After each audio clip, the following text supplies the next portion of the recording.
Hello, welcome to this video. In this video I would like to introduce you to different types of data. We don't need all this code here. You can just delete it. So let's get started, and as always, questions in the comments. The distinction of the data types in Python is very important. If you handle the different types wrong, you will have problems that can even crash your program. So first I want to show you the data type string. In this type belong all characters, so you can form words or sentences with it. A string is marked by double or single quotes. If you don't put these characters, Python doesn't recognize your words as string. Let's write the first line of code where we simply assign the value Michael to a variable name as an example. To assign a value to a variable, we have to write the name of the variable, here name, and put an equal sign next to it. On the right side of the equal sign we put the value we want to assign to our variable. So on the left side comes name, then the equal sign, and then Michael. You see now that Michael is underlined in red. As already said, a word is a string and we have to put it in quotation marks. It doesn't matter if you use single or double quotes, but I like to use double quotes. So let's add the quotes. To do this, simply select Myachal and press quote. PyCharm will automatically put them around the word. You see, Michael is now green. Run the program to test if everything works. Very good, the program was executed successfully, but it is still very boring. To print something in the console, we use the command print. This is a function that is already defined by Python. What a function is, I will explain in some other video. You just have to know that you have to put two brackets after the name of the function. The function print will print everything between the two brackets. Let's try this out. Go to a new line and write print. You see that PyCharm already suggests us this command. Just press enter on the print. Between the brackets now we only need our Michael. Because we already have Michael stored in the variable name, we can refer to name. Just write name between the brackets and start the program. Since name is a variable and not a string, you don't have to put the quotes here. Start the program and it will output Michael. Good job.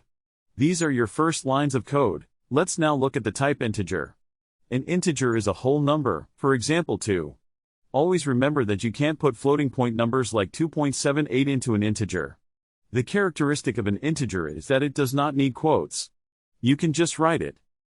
So, instead of Michael, print the number 2. Just write a 2 in the print function and start the program.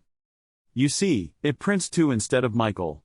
By the way, you can also write a string containing a 2 into the print function instead of an integer. Just put quotation marks around the 2. You see, nothing changes in the output. There is only one problem. We can't treat the 2 as a number anymore, so we can't calculate with it. Try to write 2 plus 2 into the print function. We get this error, can only concatenate str, not int, to str, which says that we cannot add a string to an integer. If we also declare the second 2 as a string as a solution, it still won't work. The plus between strings, in fact, just hangs them together. This makes sense if you want to form a sentence, but it doesn't help us here at all. So you have to make an integer out of the 2, which is a string. You know how to do that. Perfect, now everything works. And don't despair if you make a lot of mistakes at the beginning, this is normal and will go away with time. So, now the third data type I wanted to show you is missing. The type float is for floating point numbers, for example 2,36. It is written like an integer, without quotes. It is important that the comma in Python is not written as a comma but with a dot. We create a variable that stores the age. So our age is 3,5. We want to display our age with a text. Let's try this. You already know that you can connect strings with a+. But as we know, this doesn't work with an integer or float in a string.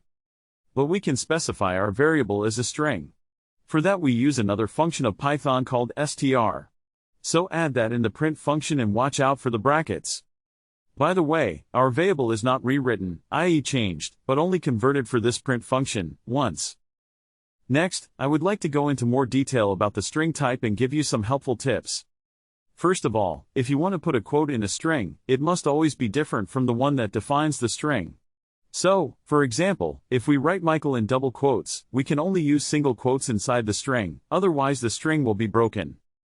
So next I want to show you how you can insert a new line or a tab into a string. You insert a new line via /n and directly after that an n. Python now recognizes this as a line break. You can create a tab with a backslash into t. Very good, you can now use the basic data types. I think that's enough for now. You can, if you want, play around with the print command a bit and try something out, because only by trying you keep what you learn. Videos will follow, so follow me to not miss that. Have a great day.